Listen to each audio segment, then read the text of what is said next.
Released about 20 years ago, Uptown Girls opens with one of cinema's most memorable fashion montages where we follow Brittany Murphy's Molly Gunn getting ready for her birthday party in that whimsical Blumarine dress adorned with beads and floral embroidery. And 2 decades later, the wardrobe remains a time capsule for the quintessential 2000s embodiment of quirky glamour. Today, we'll be taking a deep dive into the brilliant work of Sarah Edwards, the costume designer for Uptown Girls, who used visual storytelling through each of Molly's 37 outfits to reveal her internal journey of maturation. Edwards didn't just dress a character, but she created a fashion-forward visual of grief, privilege, and the complex process of growing up. Let's unpack why the film's fashion choices still matter 2 decades later. Also, welcome if you're new here. My name is Malaya, and I make video essays on here. If you'd like to support the channel, make sure to like and subscribe to become a cool cat. Otherwise, let's get into today's video.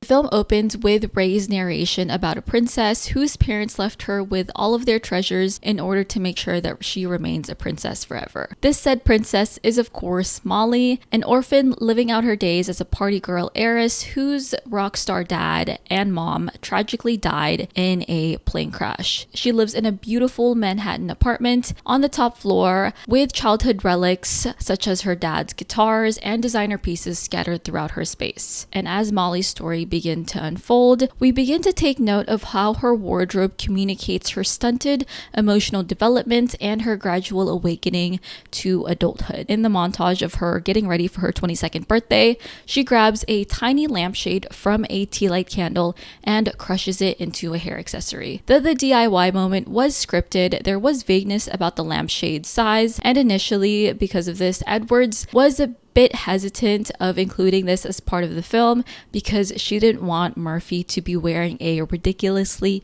huge lampshade on her head. However, Murphy's execution of the scene was genius. She transformed what could have been a costume gag into a moment of genuine character insight. The improvised fashion accessory definitely reveals Molly's creative spirit while also revealing her disconnection from practical reality. She literally turns functional objects into fashion statements, which is later foreshadowing for her sewing skills. As for her dress, the Blumarine piece she wore came straight from the brand's spring and summer 2002 ready-to-wear collection. Edwards actually acquired the dress straight out of the runway as it was the only one in production at the time as the collection just launched. The dress exemplifies 2000s design elements from its shining beads and that signature asymmetrical hemline. The detailing on this piece is absolutely immaculate. The low back adds a little bit of sultriness, but the quirkiness of the dress shines through with its embroidered florals and fan details. But its psychological function is equally sophisticated. The dress represents the apex of Molly's fantasy life. Ethereal, expensive, yet genuinely beautiful. The original dress that Murphy had worn in the film was actually bought from an auction in 2012 with only 9 bids to the dress. The lucky bidder won the dress for just $1,920, which was a pretty good bargain at the time considering one recently sold on Luxave for $8,500. This price inflation reflects our contemporary relationship with Y2K's aesthetic, as well as the film's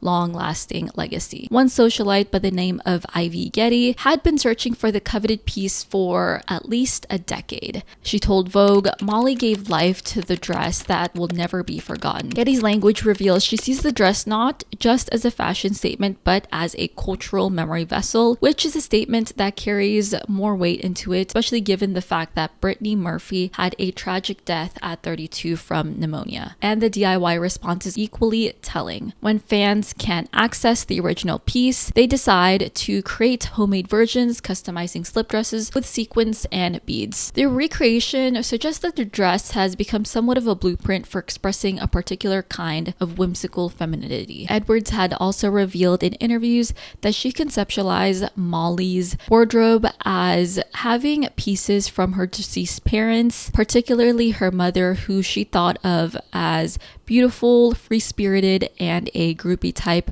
with vintage pieces in her closet.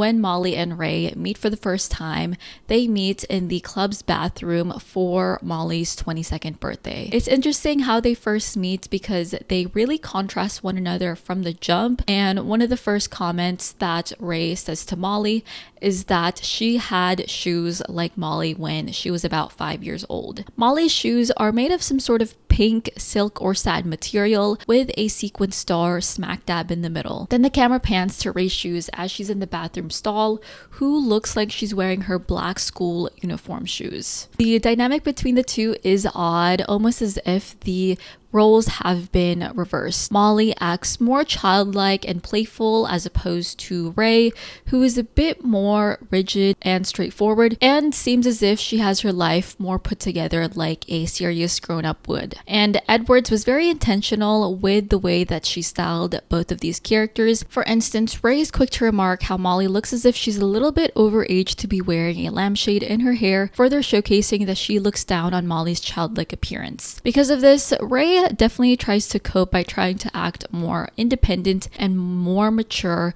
than her age allows. When we first see Ray, she wears a gray dress and a black cardigan with a white collar and cuff detailing, accessorized with a black headband and a pearl necklace. And I thought it was pretty cute that pearls were Ray's chosen accessory, mainly because when I think of pearls, I have this association with older women wearing this accessory, such as Queen Elizabeth, and this is definitely one of Ray's attempts to make it seem as if she's more mature for her age than she actually is. But as we transcend further into the film, we can see Ray's evolving style as she begins to heal.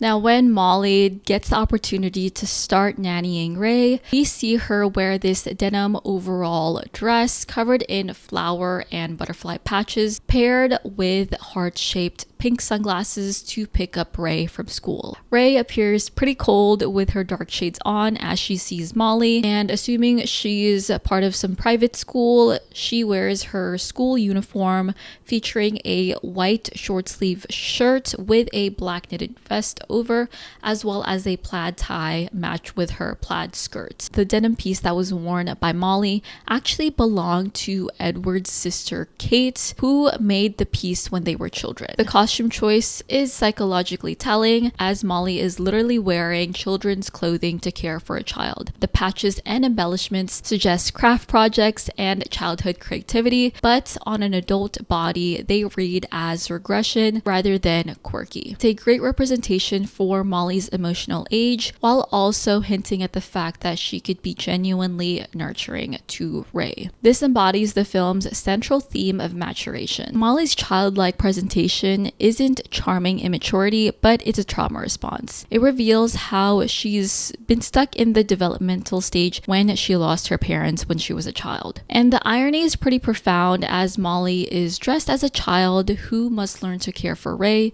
who's been forced into premature adulthood by her father's illness and mother's absence. Ray's living space also reveals a little bit more about her nature. Her apartment feels gloomy and sterile, but her bedroom retains girlish elements appropriate for her age, such as ballet activities, tea sets, and neatly organized dolls. Compared to Molly's messy space, Ray's is a bit more controlled. And after a pretty terrible first night together, as it ends in a fight over a broken dish, Molly walks out on the job. But of course, this is short-lived, as Molly does realize she does need the job in order to make her half of the rent from her friend's apartment, and she comes to pick up Ray at her ballet practice. She surprises Ray with the gift of Moo, the Vietnamese pig, and the pink dress worn by Molly was by Anna Molinari. Fun fact, this dress actually relates to Molly's Blumarine dress, as Molinari co-founded Blumarine. The dress, featuring floral designs, was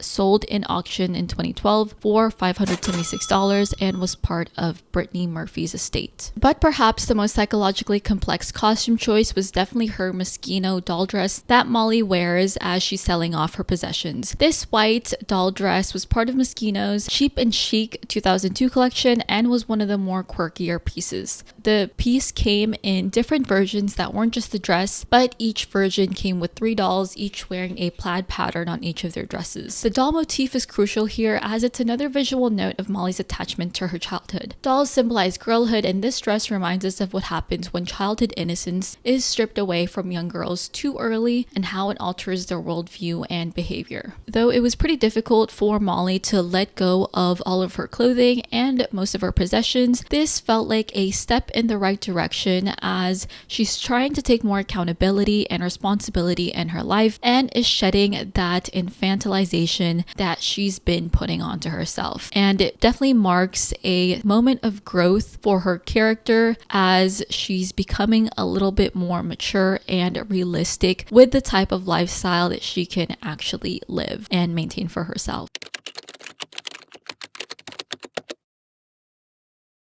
And as Ray begins to spend more time with Molly, we can see a gradual change in how she dresses. She wears this pretty cute white dress with blue detailing accessorized with a white headband, representing how Molly is slowly starting to rub off on her. This blossoming of their friendship really starts to begin, I think, when the two are in Molly's old apartment, where the two share intimate details about their family and the sort of things that they're going through. Ray finds out that Molly's dad was a famous musician whose parents died in a plane crash. Meanwhile, Molly confronts Ray about the man in the library who is actually Ray's father, who's been put in a coma from a massive stroke. Ray is pretty detached from the idea of mourning her dad and remarks that he's now a vegetable, but the two begin to grow a bit more closer as they play a bigger role in each of their lives. During afternoon tea, Ray wears this adorable white dress with pink floral detailing as she's straying away from her darker clothing since she's beginning to introduce more lighter colors and patterns into her wardrobe. When the two decide to take a trip to Coney Island, Ray hides her excitement as it's her first time heading to an amusement park. She wears a sleeveless light blue shirt with a white collar paired with white linen pants, a striped bag, and her signature black sunglasses. Despite her reluctance to eat a hot dog, Molly encourages openness to new experiences, marking growth for Ray. Though the trip is a bit of a dud, as it turns out that the park isn't actually open and that they were a week early, Ray does learn a little bit more about the details of how Molly grieved with the passing of her parents.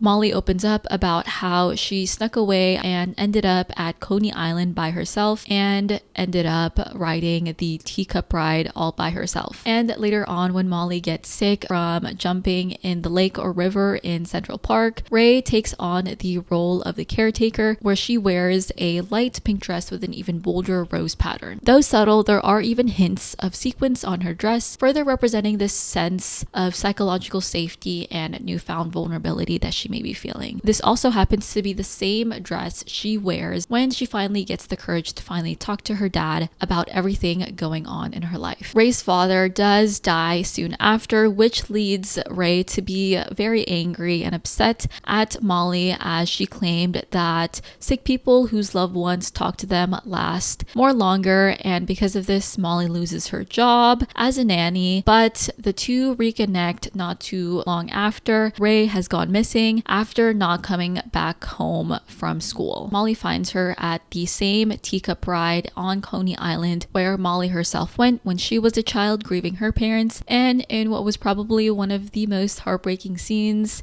the two fight, but it's ended with Ray completely breaking down and crying over the loss of her father. And though Molly doesn't serve as Ray's nanny anymore, the two remain friends, as we can see with the very last scene where Ray wears the recital dress that Molly made for her during her ballet performance.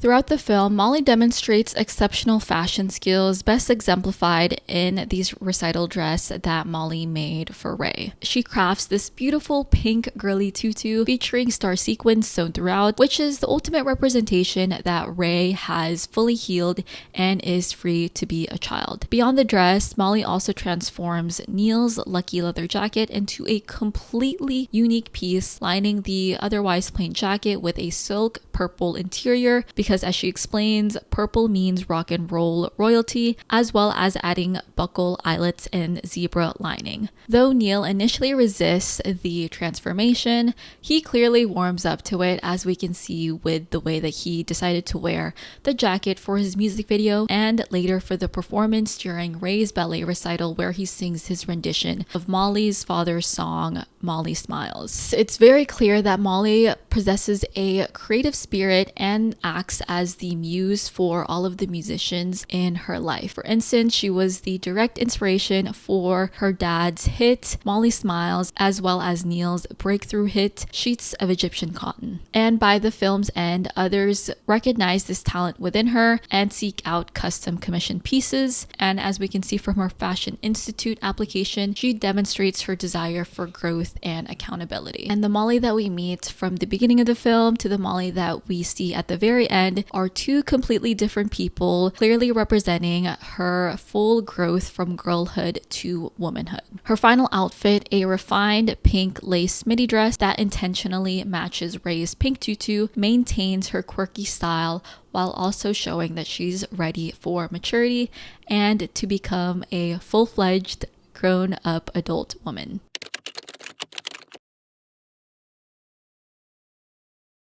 Uptown Girls proves that costume design at its best can serve as visual literature. Edwards was very intentional with all of her choices and making sure that her pieces told a story, as well as the sort of progression and growth that each of the characters were having in the story. And it's pretty clear that the film has had a very enduring fashion influence, as people nowadays still come to love and appreciate all of the designs that came from this film. Alright, that is it for today's video. If you guys enjoyed it, make sure to like and subscribe for more videos about costume design and TV show and film analysis. But thank you guys so much for being here, and I'll see you guys in the next one. Bye, cool cats.